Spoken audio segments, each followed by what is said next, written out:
الحمد لله رب العالمين، والصلاة والسلام على سيد الأنبياء والمرسلين وعلى آله وأصحابه أجمعين. أما بعد، فقد قال الله تبارك وتعالى في كلامه المجيد: أعوذ بالله من الشيطان الرجيم، بسم الله الرحمن الرحيم.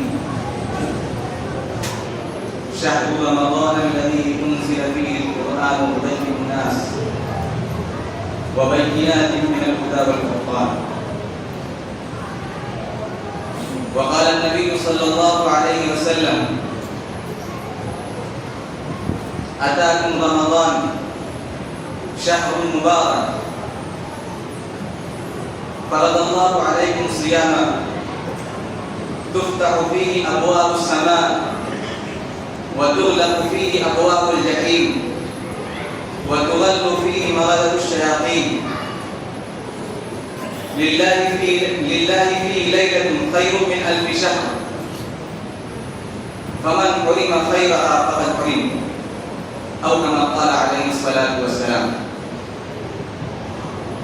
میرے محترم بزرگوں اور دوستوں،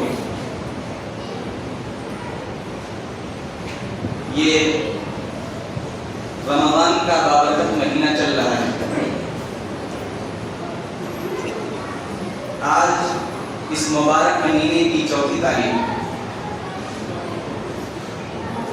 یہ مہینہ نہایت ہی عظیم الشان اور خاص اہمیت کا حامل ہے. اس مہینے کی اہمیت کا اندازہ آپ اس بات سے لگا سکتے ہیں کہ اس مہینے کی آمد سے 2 ماہ پہلے ہی نبی کریم صلی اللہ علیہ وسلم جب ماہ رجب کا چاند دیکھ لیتے تھے تو یہ دعا پڑھتے تھے: اللہم بارک لنا فی رجب و شعبان وبلغنا رمضان.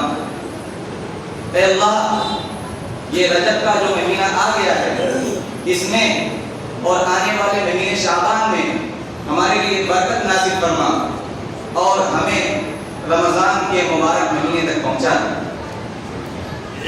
آپ اندازہ لگا سکتے ہیں کہ اس مہینے کی آمد سے 2 ماہ پہلے ہی نبی کریم صلی اللہ علیہ وسلم اس مہینے کی آمد کا کتنے ذوق شوق سے انتظار کر رہے ہیں اور یہ دعا کر رہے ہیں: اللہم بارک لنا فی رجب و شعبان وبلغنا رمضان. اے اللہ، ہمیں رمضان تک پہنچا دیجیے. پھر جب شعبان کا مہینہ آتا تھا تو نبی کریم صلی اللہ علیہ وسلم اس مہینے کی تیاری میں لگ جاتے تھے. حضرت عائشہ رضی اللہ تعالی عنہ بیان فرماتی ہیں کہ نبی کریم صلی اللہ علیہ وسلم اس مہینے میں کثرت سے روزہ رکھتے تھے، رمضان کے مہینے کی تیاری کرتے تھے. فرماتی ہیں کہ میں نے نبی کریم صلی اللہ علیہ وسلم کو شعبان کے مہینے سے کے علاوہ کسی اور مہینے میں اتنی کثرت سے روزہ رکھتے ہوئے نہیں دیکھا. آپ اندازہ لگا سکتے ہیں کہ کتنی اہمیت ہے اس مہینے کی اور آپ صلی اللہ علیہ وسلم کو اس کی کتنی عظمت کا پتہ ہے. پھر جب رمضان کا مہینہ آ جاتا تو آپ صلی اللہ علیہ وسلم صحابہ کو خطاب فرماتے ہیں. اس خطاب میں آپ صلی اللہ علیہ وسلم نے ارشاد فرمایا: اتاکم رمضان شہر مبارک، کہ تمہارے اوپر رمضان کا مبارک مہینہ آ گیا ہے جو برکت والا مہینہ ہے. ينزل الرحمہ، اللہ تعالیٰ اس مہینے میں رحمت نازل فرماتے ہیں. یغشاکم فیہ، تمہیں اپنی آغوش رحمت میں لے لیتے ہیں.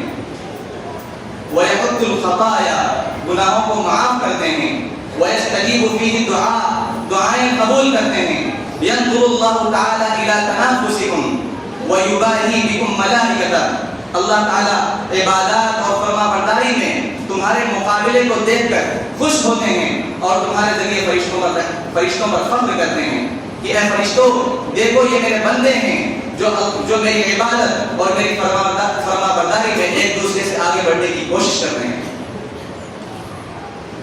فَأَتُوا اللَّهَ مِنْ أَنفُسِكُمْ خَيْرًا، تو اے لوگوں، تم لوگ اپنی طرف سے، اپنی ذات سے اللہ رب العزت کو بھلائی اور نیکی دکھلایا کرو۔ فإن الشقي من حرم فيه رحمت اللہ عز وجل، اس لیے کہ بدبخت ہے وہ آدمی جو اس مبارک مہینے کے باوجود اللہ رب العزت کی رحمت کو، اللہ رب العزت کی رحمت سے محروم ہو جائے۔ آپ سوچ سکتے ہیں کہ اس کتاب میں نبی کریم صلی اللہ علیہ وسلم نے ارشاد فرمایا کہ اللہ تعالیٰ اپنے بندوں کو اپنی آغوش رحمت میں لے لیتے ہیں، رحمت کا نزول ہوتا ہے، بندوں کے گناہوں کو کی معافی ہوتی ہے، اللہ تعالیٰ بے حساب بندوں کو معاف کرتے ہیں، اور بندے جو اللہ رب العزت سے مانگتے ہیں اللہ تعالیٰ اس کو عطا کرتے ہیں، اللہ تعالیٰ سنتے ہیں، دعائیں قبول کرتے ہیں۔ پھر آپ صلی اللہ علیہ وسلم نے ارشاد فرمایا کہ اے لوگوں، تم لوگ اپنی طرف سے اللہ رب العزت کو خوب اپنی نیکیاں دکھلاؤ، یعنی خوب عبادت کرو، اللہ رب العزت کا ذکر کرو، تلاوت کرو، اور اس کی فرما برداری میں ایک دوسرے سے آگے بڑھنے کی کوشش کرو، اس لیے کہ بدبخت ہے وہ آدمی جو اس مبارک مہینے کو پائے اور اللہ رب العزت کی رحمت کو، اللہ رب العزت کی مغفرت سے محروم ہو جائے۔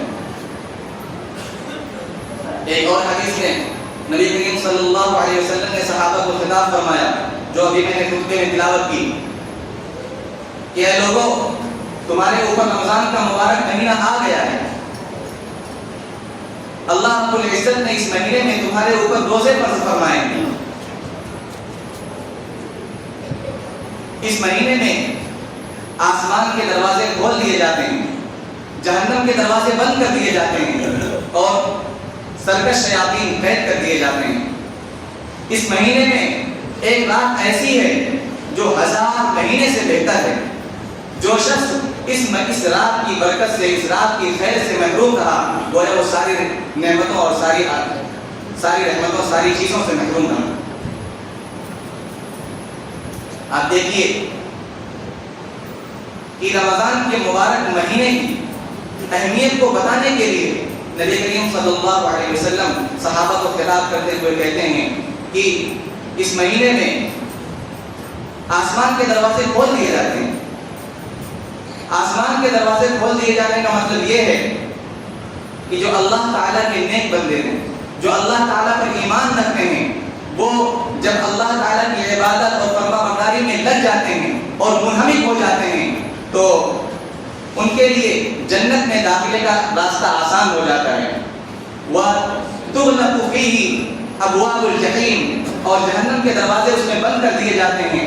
یعنی عبادات کی برکت سے، اس مہینے کی برکت سے جب بندے اللہ تعالیٰ کی عبادت میں مشغول رہتے ہیں تو وہ گناہوں سے دور رہتے ہیں۔ وَتُغَلُّ فِيهِ مَرَدَةُ الشَّيَاطِينِ، اور شیطان کو یہ موقع نہیں ملتا ہے کہ وہ اپنے بندوں کو، کہ وہ اللہ تعالیٰ کے بندوں کو بہکا سکے اور ان کو غلط کام پر لگا سکے۔ یعنی اس مہینے میں جب اللہ کے بندے اللہ تعالیٰ کی عبادت میں لگ جاتے ہیں تو ان کے لیے جنت کا راستہ آسان ہو جاتا ہے، جہنم کے راستے سے وہ دور ہو جاتے ہیں، اور عبادات کی برکت سے وہ شیطان کو موقع نہیں ملتا کہ وہ اللہ تعالیٰ کے نیک بندوں کو سیدھے راستے سے ہٹا کر غلط راستے پر اور گناہ کے راستے پر لگا سکیں۔ ان تمام روایات سے آپ اس بات کا اندازہ لگا سکتے ہیں کہ یہ کتنا عظیم مہینہ ہے۔ اس مہینے میں اللہ رب العزت کی رحمتوں کا نزول ہوتا ہے، بندوں کی معافی ہوتی ہے۔ اس مہینے میں جو سب سے اہم کام ہیں وہ دو ہیں جو ایک خاص اہمیت کے حامل ہیں۔ پہلا کام اس مہینے میں پورے مہینے روزہ رکھنا ہے۔ اللہ تعالیٰ کا ارشاد ہے، یا ایھا الذین آمنوا کتب علیکم الصیام کما کتب علی الذین من قبلکم لعلکم تتقون۔ اے ایمان والو، تم پر روزے فرض کیے گئے ہیں جیسا کہ ان لوگوں پر فرض کیے گئے تھے جو تم سے پہلے گزرے ہیں۔ یعنی اس مہینے میں پورے مہینے روزہ رکھنا ہر مسلمان عاقل بالغ مرد عورت پر فرض ہے۔ اس مہینے میں روزے کی اتنی اہمیت ہے کہ اگر کوئی شخص بغیر کسی عذر کے روزہ نہ رکھے اور چھوڑ دے تو اس کے بعد پوری زندگی وہ روزہ رکھتا رہے، درجے اور فضیلت میں اس مبارک مہینے کے ایک روزے کے برابر نہیں ہو سکتا۔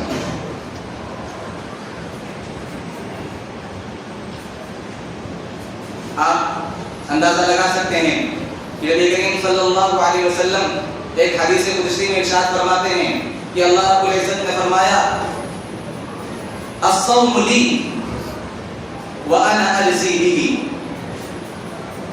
کہ روزہ میرے لیے ہے اور میں اس کا بدلہ دوں گا۔ اس کا مطلب یہ ہے کہ جتنی بھی عبادات ہیں تمام عبادات کا ایک نظام اور قانون مقرر ہے، یعنی جتنی بھی عبادتیں ہیں، مثال کے طور پر ایک مرتبہ سبحان اللہ کہہ دیا تو 10 نیکی مقرر ہے اس کے لیے۔ اللہ رب العزت کی طرف سے فرشتوں کو حکم ہے جو مقرر ہے نیکیوں کو لکھنے کے لیے کہ وہ اس عمل کے بدلے کتنی نیکی لکھ دیں۔ لیکن روزہ ایک ایسی عبادت ہے، روزہ ایک ایسی عبادت ہے کہ جب بندہ اس روزے کو انجام دیتا ہے تو اللہ رب العزت نے فرمایا الصوم لی، روزہ میرے لیے ہے، وَأَنَا أَجْزِي بِهِ، اور میں خود اس کا بدلہ دوں گا، یعنی اس کا ثواب اور اس کی جزا مقرر نہیں ہے، میں اپنی شایع نشان جس کو جتنا چاہوں دوں گا۔ ان اللہ یرزق من یشاء بغیر حساب، اور اللہ تعالیٰ جسے چاہتا ہے بے حساب دیتا ہے۔ ایسا اس لیے کہا کہ یدعو لی شہوتہ وطعامہ وشرابہ، کہ بندہ میری وجہ سے میرے لیے اپنی خواہش کو، اپنے کھانے پینے کو چھوڑ دیتا ہے۔ اور آگے ایک حدیث میں ارشاد ہے، آپ صلی اللہ علیہ وسلم نے ارشاد فرمایا لَخَلُوفُ فَمِ الصَّائِمِ عِندَ اللَّهِ أَطْيَبُ مِنْ رِيحِ الْمِسْكِ، کہ روزے دار کے منہ کی بو جو خلوع معدے کی وجہ سے منہ میں ایک بو پیدا ہو جاتی ہے، وہ اللہ کے نزدیک مشک کی خوشبو سے بھی زیادہ پاکیزہ اور بہتر ہے۔ آپ اندازہ لگا سکتے ہیں کہ روزے کی کتنی اہمیت ہے اللہ رب العزت کے نزدیک۔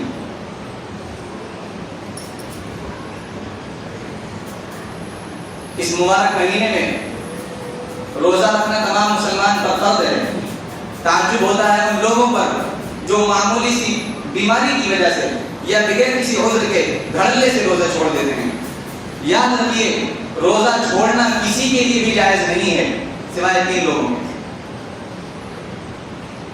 پہلا وہ شخص جو اتنا بیمار ہو کہ وہ روزہ نہ رکھ سکتا ہو، ایسے شخص کے لیے روزہ چھوڑنا جائز ہے۔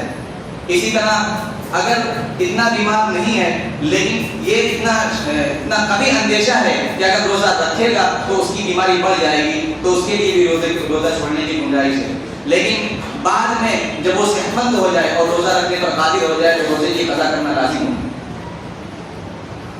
اسی طرح وہ آدمی جو اتنا کمزور ہو چکا ہے یا اس کے اندر طاقت ہی نہیں ہے کہ وہ روزہ رکھ سکے تو ایسے شخص کے لیے بھی گنجائش ہے کہ وہ روزے کو چھوڑ دے اور اپنے روزے کی طرف سے فدیہ ادا کرے۔ اور اس مہینے میں جو دوسری سب سے اہم عبادت ہے وہ قیام اللیل۔ اللہ تبارک و تعالی رسول اللہ صلی اللہ علیہ وسلم نے ارشاد فرمایا من قام رمضان ایمانا واحتسابا غفر له ما تقدم من ذنبه، جس نے رمضان کی راتوں میں قیام کیا یعنی نمازیں پڑھی اللہ رب العزت کے سامنے کھڑے ہو گئے تو اس کے لیے اس کے تمام گناہ آگے پیچھے کے تمام گناہ معاف کر دیے جائیں گے۔ یہاں پر رک کے یہ بات سمجھ لیں کہ اس قیام اللیل میں تراویح کی نماز بھی شامل ہے اور تہجد کی نماز بھی شامل ہے۔ اور یاد رکھنا چاہیے کہ تراویح کی نماز 20 رکعت ہے۔ کچھ لوگ کہتے ہیں کہ تراویح کی نماز 8 رکعت ہے۔ 8 رکعت تراویح کی نماز نہیں ہے، تراویح کی نماز 20 رکعت ہے۔ حضرت عمر رضی اللہ تعالیٰ عنہ نے اپنے دور خلافت میں تمام صحابہ کرام رضی اللہ عنہ کو اس بات پر متفق کر دیا تھا کہ رمضان کی راتوں میں 20 رکعت تراویح پڑھی جائے۔ حضرت ابی بن کعب رضی اللہ تعالیٰ عنہ جو اس زمانے کے قاری تھے، امامت کیا کرتے تھے، ان کی امامت پر تمام صحابہ کرام کو جمع کر دیا تھا۔ اس وقت صحابہ کرام جو نبی کریم صلی اللہ علیہ وسلم کے پروردہ تھے، جو آپ کی صحبت یافتہ تھے، ان میں سے کسی کو جرأت نہیں ہوئی کہ وہ اس بات پر نکیر کر سکے کہ یہ کوئی نئی ایجاد اور بدعت ہے۔ صحابہ کرام رضی اللہ تعالیٰ عنہم اجمعین ایک ایسی جماعت ہے جو کسی بھی منکر کو دیکھتے تھے تو فوراً کھڑے ہو جاتے تھے کہ یہ غلط ہے، یہ اس طرح نہیں ہونا چاہیے. لیکن صحابہ کرام رضی اللہ تعالیٰ عنہم اجمعین خاموش رہے. اس کا مطلب یہ ہے کہ یہ تراویح کی نماز ان کے زمانے کی حضرت عمر رضی اللہ تعالیٰ عنہ کی طرف سے ایجاد کردہ نہیں ہے، بلکہ اس کی اصل موجود ہے، یعنی نبی کریم صلی اللہ علیہ وسلم کے زمانے سے ہے. اور جو لوگ کہتے ہیں کہ 8 رکعت تراویح کی نماز ہے، وہ حضرت عائشہ رضی اللہ تعالیٰ عنہ کی اس روایت سے دلیل پکڑتے ہیں کہ حضرت عائشہ رضی اللہ تعالیٰ عنہ نے ارشاد فرمایا کہ آپ صلی اللہ علیہ وسلم رمضان اور غیر رمضان میں 8 رکعت سے زیادہ نہیں پڑھتے تھے. اب آپ بتائیے کہ اس روایت میں اس بات کا کہاں پتہ چلتا ہے کہ یہ روایت تراویح کے سلسلے میں؟ اس روایت سے تو یہ پتہ چلتا ہے کہ نبی کریم صلی اللہ علیہ وسلم جو نماز پڑھا کرتے تھے، اور ایسی نماز جس کو حضرت عائشہ رضی اللہ تعالیٰ عنہ نقل کر رہی ہیں، ظاہر سی بات ہے یہ کہ وہ گھر کے اندر کی نماز ہے، مسجد والی نماز نہیں ہے. گھر کے اندر پڑھی جانے والی نماز تہجد کی نماز نبی کریم صلی اللہ علیہ وسلم پڑھتے تھے، اور یہ پورے سال پڑھتے تھے. حضرت عائشہ رضی اللہ تعالیٰ عنہ کو کہہ رہی ہیں. جو لوگ کہتے ہیں کہ 8 رکعت تراویح کی نماز ہے، ان کے پاس اس بات کی کوئی دلیل نہیں ہے کہ نبی کریم صلی اللہ علیہ وسلم نے جماعت کے ساتھ مسجد میں 8 رکعت نماز پڑھی ہو صحابہ کرام رضی اللہ عنہم کے ساتھ. اور ایک بات یہ بھی یاد رکھنا چاہیے کہ تراویح کی نماز پورے مہینے سنت ہے، اور تراویح کی نماز میں ایک قرآن مکمل کرنا یہ الگ سنت ہے. یعنی 2 سنتیں ہیں. تراویح کی نماز پورے مہینے جماعت کے ساتھ مسجد میں پڑھنا، یا اگر نہ ہو سکے تو تنہا اپنی نماز پڑھنا، یہ سنت ہے. اور ایک قرآن مکمل کرنا یہ بھی سنت ہے. بعض لوگ ایسا کرتے ہیں کہ چند روز میں قرآن کریم مکمل کر لیتے ہیں اور پھر جو ہے چھٹی کر لیتے ہیں. ایسا نہیں ہے. یہاں اس موقع پر تو ایک سنت تو ادا ہو گئی کہ ایک قرآن مکمل کر لیا، لیکن جو دوسری سنت ہے یعنی پورے مہینے تراویح کی نماز پڑھنا یہ سنت رہے گی. اور کچھ لوگ ایسے ہیں جو 4, 5 اور 6 دن میں قرآن مکمل کرنے کے چکر میں کسی ایسے قاری کو لے کے آتے ہیں جو اتنی تیز رفتار سے پڑھتا ہے کہ کچھ بھی نہیں سمجھ میں آتا کہ وہ کیا پڑھ رہا ہے اور کیسا پڑھ رہا ہے. ابھی پہلی تراویح میں ہم ادھر ڈالی باغ سے آ رہے تھے، مولانا عبداللہ صاحب ساتھ میں تھے. کرامت مارکیٹ میں جو مسجد ہے بریلوی کی شاید ہے، اس میں تراویح کی نماز ہوتی ہے 5 پارے ہوتے ہیں. ہم لوگ تقریباً 10 بجے وہاں پہنچے تو میں نے مولانا عبداللہ صاحب سے کہا ذرا رکیے سنتے ہیں کیسا پڑھتے ہیں قاری صاحب. مولانا عبداللہ صاحب تھوڑی دیر رکے، 2-3 منٹ ہم لوگ رکے رہے، لیکن کچھ بھی سمجھ نہیں آیا کہ کیا پڑھا جا رہا ہے. پھر میں نے نمونے کے طور پر تھوڑا ریکارڈ کر لیا تاکہ لوگوں کو بھی دکھا سکوں کہ کیسا پڑھ رہے ہیں. میں نے اپنے ساتھیوں کے گروپ میں بھیجا کہ بتائیے کون سا پارہ چل رہا ہے. تو آپ کو تعجب ہوگا کہ ایک ساتھی نے پوچھا کہ قرآن ہے یا کچھ اور. آپ غور کریں، یہ تو مذاق اڑایا جا رہا ہے قرآن کا. قرآن لعنت کرتا ہے ایسے لوگوں پر جو اس طرح قرآن کی تلاوت کرتے ہیں کہ کچھ بھی سمجھ میں نہ آئے. تراویح کی نماز جو لوگ اس طرح کی تراویح کی نماز کا اہتمام کرتے ہیں، اور جو لوگ اس طرح کی تراویح کی نماز پڑھاتے ہیں، اور جو لوگ اس نماز میں شرکت کرتے ہیں، سب برابر کے شریک ہیں. سب اس جرم میں برابر کے شریک ہیں. سب مجرم ہیں. سب پر قرآن لعنت بھیجتا ہے. سب گنہگار ہوں گے. اس لیے ہمیں اس کا اہتمام کرنا چاہیے کہ قرآن کو اس کے حروف کی صحیح ادائیگی کے ساتھ پڑھنا چاہیے اور تجوید کی رعایت کرنی چاہیے. اور اس مہینے کو قرآن کے ساتھ ایک خاص شغف ہے.